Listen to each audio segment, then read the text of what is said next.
The OG Game Boy was released on April 21st, 1989. That's 30 years down to the week. Despite it being essentially a brick in your pocket, it revolutionized mobile gaming. Most of its success can be attributed to the games on there, so there should be no surprise that there's so much nostalgia in this chunky form factor and pea soup LCD screen. Back then, it probably didn't look this beat up. In 2019, this isn't exactly the best way to play these great games. We've shown a lot of Game Boy alternatives before, but this time, the form factor is freakishly close to the OG Game Boy form factor, with some very smart modernizations and some very frustrating new problems.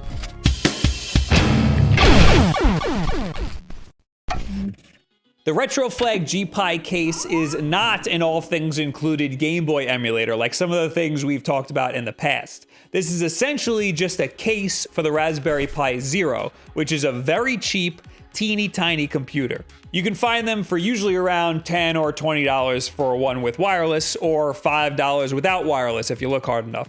Of course, the first thing that happens when the public gets their hands on a small computer is they try to see what type of emulators will run on it. And it runs a lot more than many of the other Game Boy clones I've tried, but it might not be better off for it. This isn't a knock on this case. The case is really cool, but I gotta tackle this from the perspective of somebody who just wants to play their retro games portably. So that's what I'm gonna do. Because that would be me. I don't want any bullshit. I just want to be able to play these games portably. Is this the first minute of the YouTube video? Can I say bullshit? They did a fantastic job making this look like an OG Game Boy, down to the cartridge slot. It doesn't actually take Game Boy cartridges, although it might look like it. This is where the Raspberry Pi actually sits. You screw it into this cartridge piece, and that piece slides into the rest of the case. The physical installation is relatively simple. The screen is awesome, super bright, and really colorful. It's not the same exact aspect ratio as the Game Boy, but that's as it should be. The Game Boy has a weird aspect ratio. The GPi case has a 4:3 screen, so it's perfect for Super Nintendo, Genesis, and even PlayStation games. The buttons are really nice. I appreciate the positioning of the B and A buttons. It's true to the original and also has the Y and X buttons on top to mimic a Super Nintendo controller. The BitBoy has the B and A buttons at a weird angle, which is fine given the BitBoy's super tiny form factor, but the GPi case is better set up for a wider range of games. The GPi also has L and R buttons hidden on the back, which is a really neat feature.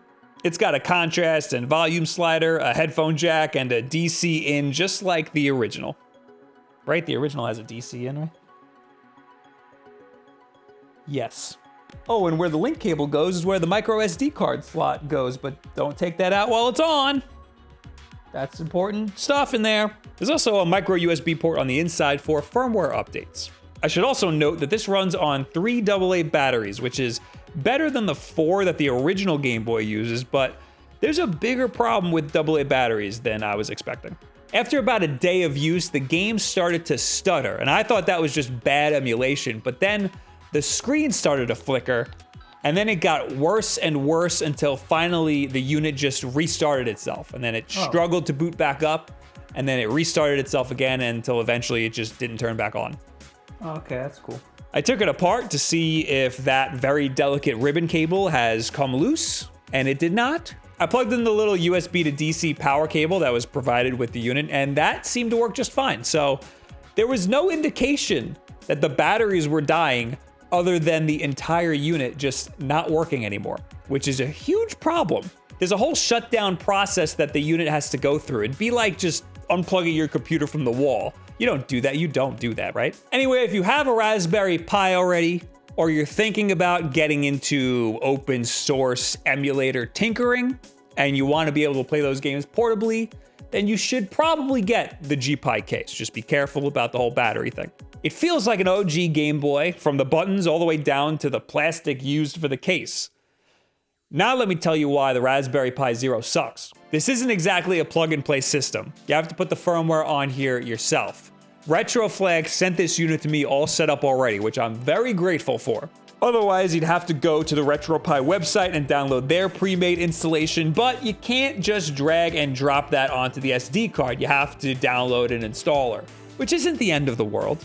This particular version has this weird Star Wars skin on it that has a different Star Wars related boot screen on every single boot up. I have yet to see the same one twice, and I've booted this thing up a lot. It also plays music, which is annoying only because it sounds so bad. There's this weird static that's very prevalent in the menu, but it's always there all the time, even during gameplay.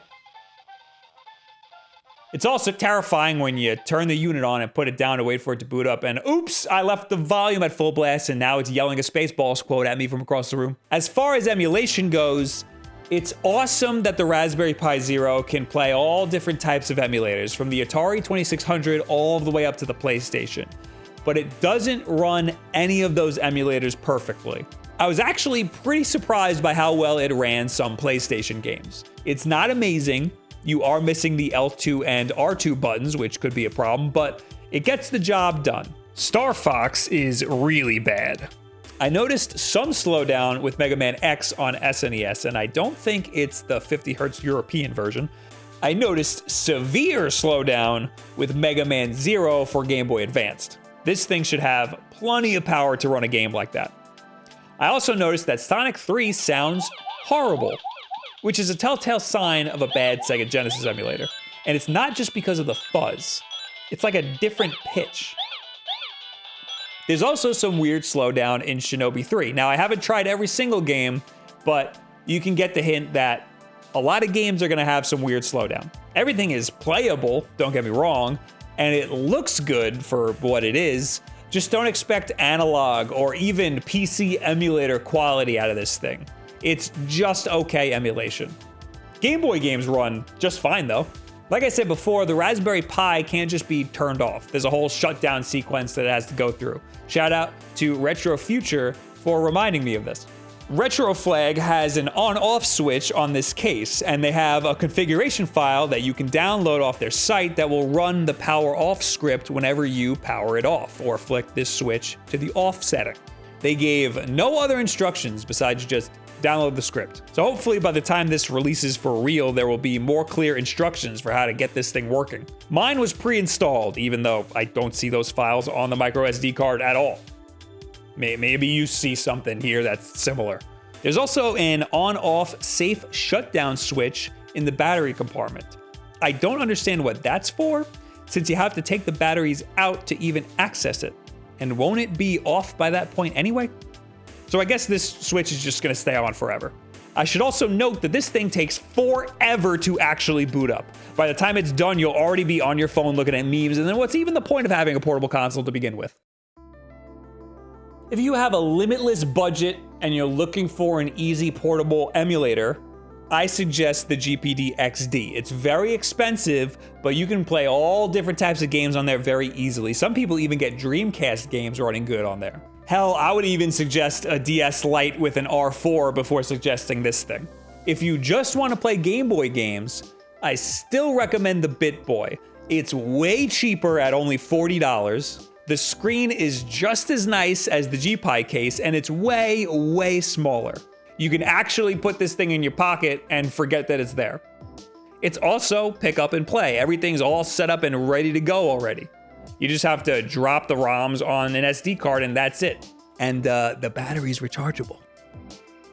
I'd only recommend the GPi case if you already have a Raspberry Pi or you know exactly what you're getting into with the Raspberry Pi. Maybe you know the limitations of the platform and you can tinker around with it to make the games run great. If you do, then let me know because I need to know that. It's relatively inexpensive for what it is at $70 for the case and under $20 for the Raspberry Pi itself. That's pretty good for something that can run all of these different emulators portably, even PlayStation. But it doesn't run many of them particularly well, so there are a lot of better options out there for most people. Again, I'm saying most people because I know there's gonna be plenty of you in the comments talking about how easy Raspberry Pi is to do, but I don't care. I don't want to do it. I want it to work. And there's so many easier things out there, like an actual computer. Or if you just want to play Game Boy games, the BitBoy is a much better option. It also does NES games too, by the way, which for $40 is pretty damn sweet. So what do you guys think about the Retroflag GPi case? Which one of y'all out there is this for? If it piques your interest specifically, let me know why in the comments below, add me on Twitter, any or all of this other social media garbage. Also, let me know what your favorite Game Boy game is, because as you can see, I've been on a Game Boy kick lately, and I need more games to play on that platform. Anyway, we got new videos and live streams all the time. Our schedule is usually on a pinned tweet over on our Twitter. We got Wulff Den Live right here on YouTube every single Wednesday at 8 p.m. Eastern Time, where we hang out with each other, do a live podcast. And if you support us here on YouTube or over on twitch.tv/WulffDen by subscribing, you can use Amazon Prime if you have it. Link it to your Twitch account to get Twitch Prime. You get videos like this early private chat time with us. Oh, and we're gonna play Mario Kart with supporters finally. We're finally doing a supporter stream again. You get priority when we play games with the community if you're a supporter, if you didn't gather that already. But of course, the most important thing you do is just subscribe to the channel. That's the easiest thing. And share this video with a friend who would have no problem setting this thing up for you so that you don't have to. Thank you guys very much. You have yourself a very good week.